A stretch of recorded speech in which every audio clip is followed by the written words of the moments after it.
Hi, ito po yung part 2. Recap, ito po yung part nung nandun ako sa loob na ng Biringan City, Mystical City, kasama ko si Kring, tapos nakaharap ko na po yung isang kagalang-galang na being, na meron siyang headdress, hindi ko po ma-describe ng maayos dito, but I could see the kindness and the purity, the kindness of his heart and the purity of his soul. And he said to me, welcome. Kukonti na ang nakakarating dito. Maraming salamat sa dalaw. Salamat sa mga dala mo. While he was talking, hindi ko na alam kung anong sasabihin ko. Ang naririnig ko lang na sinasabi niya na sana igalang natin yung kalikasan dahil konektado tayo sa lahat ng bagay na nangyayari sa mundo, lalo na sa kalikasan dahil iisa lang daw ang tinitirahan natin kahit magkaiba ang frequency at iba ang uri ng kanilang pagiging nilalang. Meaning they're elementals, different beings. But just like parang yung community po nila and ang explanation niya sa akin, para rin po yung dito sa atin yung mga tao na meron ding hindi lahat mababait, meron ding hindi maayos. Ngayon, yun daw lugar nila, it existed a long time ago. Matagal na daw po yun. Yun daw ay isa lamang sa lugar nila na natira, na tinulungan nung... Hindi ko pwede sabihin sa inyo kung sinong tumulong eh. Basta sabi po niya, kasi nakita ko rin yung tumulong eh. Basta sabi niya, may tumulong sa kanila para ma-preserve yung lugar nilang yun. Kasi yun na yung isa sa pinakahuling maari nilang puntahan dahil wala na halos silang matirahan. Meaning, practically,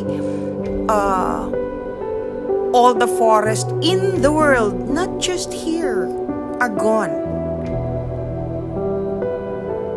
At saka yung elementals kasi, marami pong klase sila. Hindi lang naman isang uri yan.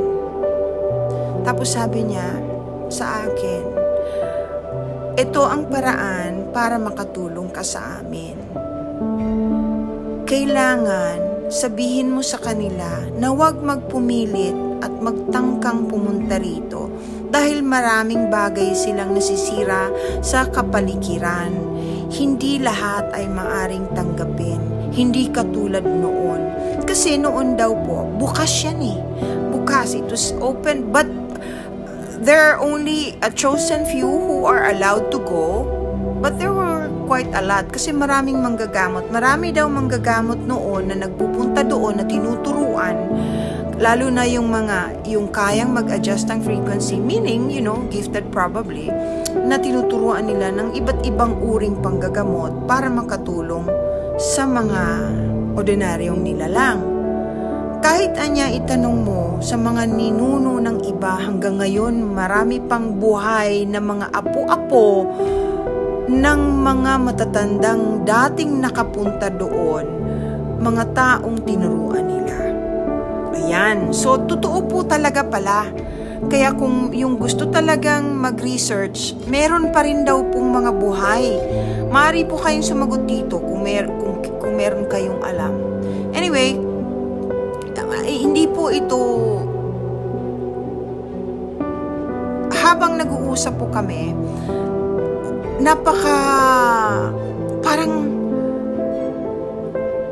parang he's oozing with love. Alam niyo yun, yung parang wala siyang kahit na anong, naku, ang hirap pong explain eh.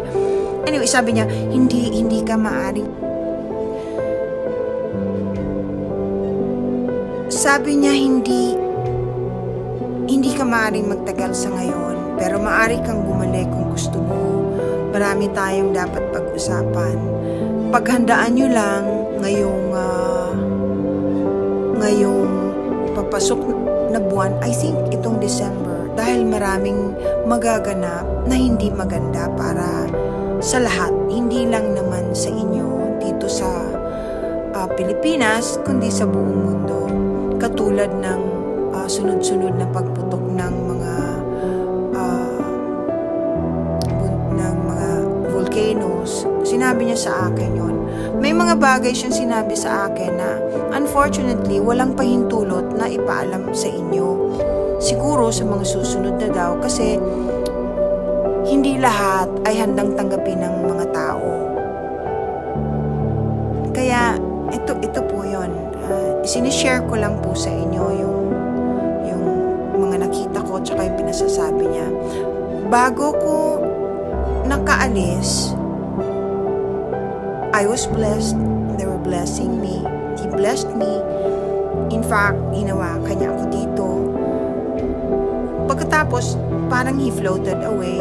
Doon ko lang muna notice na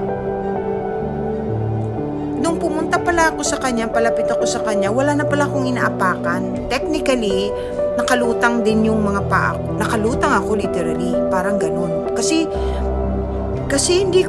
wala akong makapa na lupa. Pero, hirap explain. And of course, mabuti na lang, I'm used to quite a few of these things. Dahil kung hindi, magpapanik ka talaga. Basta yung mga tumulong sa kanila, nandun pa rin. Nakita ko. They were very quiet. They were watching me. I don't know kung ano yung pagmimitingan nila, pero may meeting sila. May mga bagay na hindi maunawaan ng mga tao at saka hindi maiintindihan. Kaya ang sabi sa akin, wag mo na lang munang sabihin, wag mong banggitin. Basta tulungan tayo, magtulungan tayo na to help Mother Earth, na to love one another, not to destroy the planet. At yun, yung gera, ayaw nila ng gera. Mabuti na lang yung tumutulong sa kanila. Ayaw din ng gera. At yung tumutulong sa kanila, matagal na pala yun na tumutulong sa buong, sa earth. Ano po? Ay, yung mga nagsasabi na yun daw ay fallen angels yung nandoon, hindi po sila fallen angels. Iba po yung fallen angels. Wala po doon yun. Iba po yun.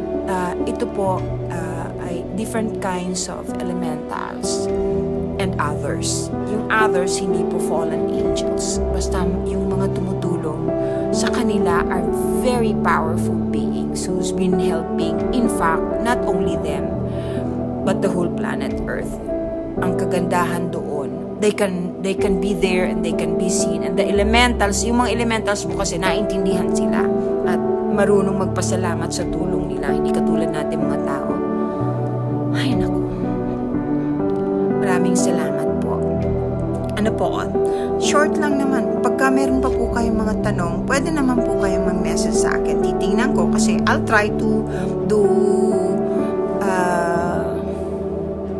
another post para masagot ko yung mga tanong ninyo through your messages, and comments. Pwede po kayong mag-comment tungkol sa biringan o biringan kung meron po kayong gustong itanong at susubukan ko pong masagot kung ipahihintulot sagutin. God bless everyone. Please be kind to one another. Bye-bye po and Merry Christmas, December na!